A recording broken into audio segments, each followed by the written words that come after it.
இறையேசுவில் பிரியமான சகோதர சகோதரிகளே, நமது ஆண்டவர் இயேசு கிறிஸ்துவுடைய திருப்பெயரால் உங்களுக்கும் உங்கள் குடும்பத்தில் இருக்கிற அனைவருக்கும் அன்பும் சமாதானமும் மகிழ்ச்சியும் உண்டாவதாக.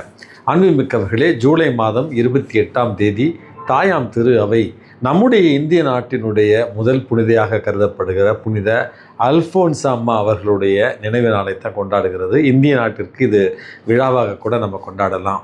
அன்புமிக்கவர்களே, நம்முடைய புனிதை, இந்திய நாட்டினுடைய முதல் புனிதை, தென் தமிழகத்தினுடைய புனிதை என்று கூட புனித அல்ஃபோன்சா அம்மாவை நம்ம அழைக்கலாம். பிறந்தது அவர் 20வது நூற்றாண்டில் கேரளாவில் ஒரு சாதாரண ஏழை குடும்பத்தில் பிறக்கிறார். சிறு வயதிலேயே தன்னுடைய தாயை இழந்து விடுகிறார். தந்தையினுடைய பெயர் ஜோசப், தாயினுடைய பெயர் மேரி. இவருக்கு அவருடைய பெற்றோர்கள் கொடுத்த பெயர் அன்னக்குட்டி என்று புனித அன்னாளுடைய பெயரைத்தான் கொடுத்திருக்கிறார்கள். தாயினுடைய இறப்பிற்கு பிறகு தன்னுடைய உறவினர்களுடைய உதவியோடு இவர் கல்வியை தொடர்கிறார். இவருடைய பெரிய அப்பா ஒரு மறைமாவட்ட குருவாக இருந்த ஒரு காரணத்தினால் இந்த அன்னக்குட்டியை அவர் ஒழுக்கத்திலும் புனிதத்திலும் வளர்த்தெடுக்கிறார். துறவர சபையில் சேர்ந்து அல்ஃபோன்சா என்கிற பெயரையும் இவர் ஏற்றுக்கொள்கிறார். அன்புமிக்கவர்களே, துறவரத்தை ஏற்பதற்கு முன்பாக சிறிய வயதில் அவருக்கு ஏற்பட்ட ஒரு தீ விபத்தின் காரணமாக காலில் தழும்போடு, காலில் ஊனமுற்றவரை போல பல ஆண்டுகள் இருந்தார் என்றும் இவருடைய வாழ்க்கை வரலாற்றில் நம்ம வாசிக்கிறோம்.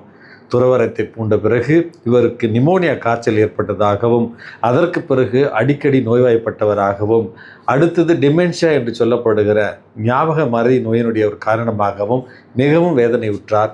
தன்னுடைய சபையினுடைய சகோதரிகளாலேயே பல நேரத்தில் தவறாக புரிந்து கொள்ளப்பட்டார், விமர்சிக்கப்பட்டார், மிகுந்த உடல் ரீதியாக மன ரீதியாக துன்பங்களை அனுபவித்தார் என்று தான் இவருடைய வாழ்க்கை வரலாற்றில் நம்ம வாசிக்கிறோம். அன்புமிக்கவர்களே, இந்த உலகத்தில் அவர் வாழ்ந்தது வெறும் 34 ஆண்டுகள் மட்டும்தான். இருந்தாலும் இயேசுவினுடைய பாடுகளோடு தன்னுடைய வேதனையையும் வலியும் இணைத்து கொண்டு வாழ்நாள் முழுவதும் இயேசுவுக்கு பிரமாணிக்கமாக இருந்து துன்பங்களை ஏற்று இன்றைக்கு புனிதத்திற்கு உயர்த்தப்பட்டிருக்கிறார் புனித அல்ஃபோன்சா. பெற்றோரை இழந்த இளம் பிள்ளைகளுடைய ஒரு பாதுகாவலியாகவும், பாதத்தில் நோய் இருக்கிறவர்களுடைய பாதுகாவலியாகவும், நம்பிக்கையின் காரணமாக பரிகசிக்கப்படுகிற பெண்களுடைய பாதுகாவலியாகவும் புனித அல்ஃபோன்சா அம்மா இருக்கிறார். திருத்தந்தை 2ஆம் ஜான் பவுல் அவர்களால் அருளாளர் பட்டமும், திருத்தந்தை 16ஆம் பெனடிக்ட் அவர்களால் புனித நிலைக்கும் உயர்த்தப்பட்டிருக்கிறார் நம்முடைய இந்த புனித அல்ஃபோன்சா அம்மா. அன்புமிக்கவர்களே, நம்முடைய புனிதர் என்று பெருமைப்பட்டுக் கொள்கிற நாம் இந்த புனித அல்ஃபோன்சா அம்மாவை போல நம்முடைய வாழ்க்கையிலும் புனிதத்திலும் அதே நேரத்தில் தூய்மையிலும் வாழ முயற்சி எடுக்க வேண்டும். இன்றைக்கு நமக்கு கொடுக்கப்பட்டு இருக்கிற நற்செய்தி வாசகமானது, வயலில் ஒருவர் விதையை விதைக்கிறார், நல்ல விதை விதைக்கிறார். தீயவன் ஒருவன் அந்த நல்ல விதைகளோடு களைகளையும் விதைத்து விடுகிறான். பணியாளர்கள் களைகளை பறித்து எடுந்து விடலாமா என்கிற ஒரு கேள்விக்கு, இரண்டையும் வளர விடுங்கள், கடைசியில் கதிர்களை என்னுடைய அறுவடை களஞ்சியத்திற்கு நான் தனியாக கட்டுவேன், இந்த களைகளை தனியாக கட்டி அவற்றை தீயிட்டு அழிப்பேன் என்கிற அந்த ஒரு நிகழ்வைத்தான் இன்றைக்கு, உவமையைத்தான் இன்றைக்கு நற்செய்தி வாசகமாக நம்ம வாசிக்கிறோம்.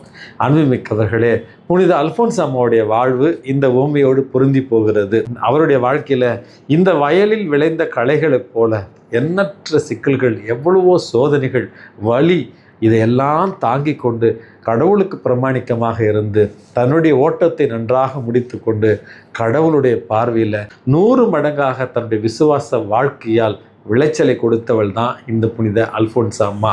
அன்புமிக்கவர்களே, துன்பம் வர நேரத்தில், கஷ்டம் வர நேரத்தில், நோய்கள் வர நேரத்தில் கடவுளுக்கு எதிராக முணுமுணுக்கிற ஒரு பழக்கத்தையும், நம்முடைய ஜெபங்கள் கேட்கப்படாத ஒரு நேரத்தில் கடவுளுக்கு எதிராக நம்ம முணுமுணுப்பதையும், அல்லது நம்முடைய இந்த மனித வாழ்க்கையில் எல்லாமே நம்முடைய திட்டத்தின்படி நடக்கவில்லை என்றால் கடவுளை விட்டு பிரிந்து செல்கிற, பிற சமயங்களை தேடி செல்கிற, பிற சபைகளை தேடி செல்கிற, விசுவாசத்தில் இன்னும் முதிர்ச்சி அடையாது இருக்கிற நமக்குத்தான் புனித அல்ஃபோன்சா அம்மாவுடைய வாழ்வு ஒரு உதாரணமாக இருக்கிறது.